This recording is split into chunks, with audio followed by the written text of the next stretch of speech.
What's going on, everybody? We back with another one. And if the wind noise gets bad, I do apologize, because it's sunny, so you know the wind's blowing. But just wanted to make a quick video. I know I had some people wondering about the angles on the CVs and the upper control arms on the Ranger after doing the 2.5-inch rough country leveling kit. I know I had a guy telling me the angles got to be completely off. There's no way they look factory. So I just wanted to clear that up for him. And you know, for people that are in the market for doing a kit like this, that are planning on getting a Ranger and wanting to level it, the rough country leveling kit is definitely the way to go. Cheap, affordable, and it does the job. But yeah, let me show you guys what we got. So as you can see, the CV axle is perfectly straight. And I mean, the upper control arms, you can see here, I mean, they're perfectly fine. There's no issues at all. Let's back this thing down now. Let's get it off the ramps. But as you can see, we got, take the parking brake off. I know, transmission not in park. I know.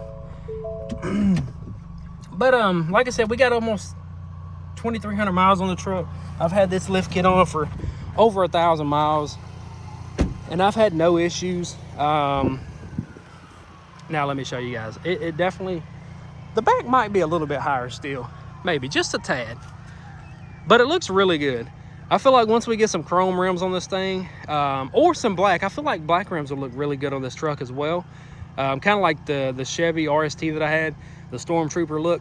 That's another look you can't really beat, the black and white. But yeah, if any of you guys are on the market and looking for a kit, I highly recommend it. I mean, it's given me no issues. I mean, I've had a 4 low, 4 high. I mean, I've climbed up this ditch, which doesn't look steep on the camera, but it is. It drops down the first, then it goes up, then it drops down again, which isn't no crazy off-road, don't get me wrong. But like, even going up and down that, I've had no issues, no weird noises. And I've had the truck going pretty fast as well, and it's performed like it's supposed to. But yeah, I just want to make a quick video, essentially just, you know, showing the angles. And it's been on the truck for over 1,000 miles. No issues have occurred. No weird noises, anything along those lines. And it doesn't look that tall from here, but once I take that air dam right there off the bottom, it'll definitely look like it's got more ground clearance, which it actually will, because I think the skid plate is up higher than that. It's got to be. So yeah, it'll give it more ground clearance in the front once I take the air dam off, but I'm trying to hold off until we get some bigger tires. And this truck here, one thing I will say, that these trucks here, once you get them lifted off the ground a little bit, they do get a little top heavy. Once you get them, you know, pretty 75 and higher on speed, they are pretty top heavy. So I would recommend, you know, if you do a little highway traveling, to get you some spacers to widen the stance of the truck up. That will definitely help, because once I took the spacers off this, I could definitely tell a big difference in when you turn, how the truck leans real hard. So I would highly recommend that. Another thing I want to say too, another cool thing we got going on is this place here. So we're getting ready to start cleaning this place out and getting it ready to be moved, because we're either going to do a modular home or a double wide over there. And then in the back there is it's like a little shop shed kind of thing.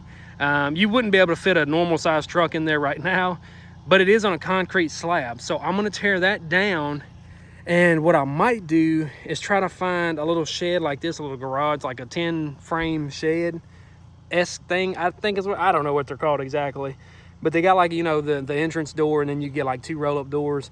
I feel like that would be perfect for the stuff that I like to do. I definitely need a concrete pad, because then we could get us a shop set up, and then I feel like the channel would do really, really good, because then I could do what I want to. Like out here on the ground, it's kind of hard to do everything I want to, because let me tell you, pulling that engine out of this thing and putting it in that thing there on this ground was no fun. And I'm not a really weak guy, and I struggled with it. Like, it was hard work. Even changing transmissions, that's why I've been holding off on doing the rear main on this truck, because you got to drop the trans to, you know, get to the rear main seal. And I know my jack will do it, but on this ground, it's going to be terrible. So I might buy like some 7/8 plywood and do it on that. I feel like that would help with the jack rolling back and forth. But I've been trying to hold off until we get over there and get that place tore down, and get that set up. But like I said, got a lot more stuff coming for this thing, man. I think I'm gonna do the Raptor style grill on this one. But I eventually want to trade it in. That's another thing. I want to get an L5P truck. So this one's definitely going back to the dealership probably at the end of the year. We'll wait and see. I don't know if I'm gonna do new or used, but that truck is probably going to be going back. As much as I love the truck, I do want a diesel truck. And I want a newer one. Like I said, those L5Ps, man, deleted. I thought the Power Stroke sounded good, but those L5Ps are nasty. And YouTube, they always get me. Every time I look on there, there's one on there deleted. So that's what we're eventually going to do. As far as these 3 trucks right here go, the OBS, I'm still trying to decide. Like, I want to get some Scorpion welds for this thing and do like boggers or mud graps. I want to keep it like an old school look on the OBS. That's what I want to do. That's the end goal. I want it to be factory, outside, inside, and then, you know, the leveling kit, well, lift kit. It looks leveled to me, but it's a lift kit being that it's 2-wheel drive. I want to do like a factory look on this truck, an old school retro look. So I want to do like some old school rims and some aggressive tires on this thing. The GMT 800, it needs to get a rear main seal, which it doesn't leak terribly bad. But I want to do the rear main. I want to do a new oil pump chain, and then the pickup tube O-ring. And then the oil pan gasket as well. That's another video, 3 or 4 videos actually, that I want to do on that truck. The interior, I need to get a new seat cushion for the driver's seat because the leather that I put on there is still not sitting like I want it to. So we need to do a new cushion for the driver's seat to get that back to where it looks factory. Then we got to do the headliner on that truck, and also this truck as well. Those two both need a headliner. And then the Denali, I want to do wheels and tires, and then I want to lift it.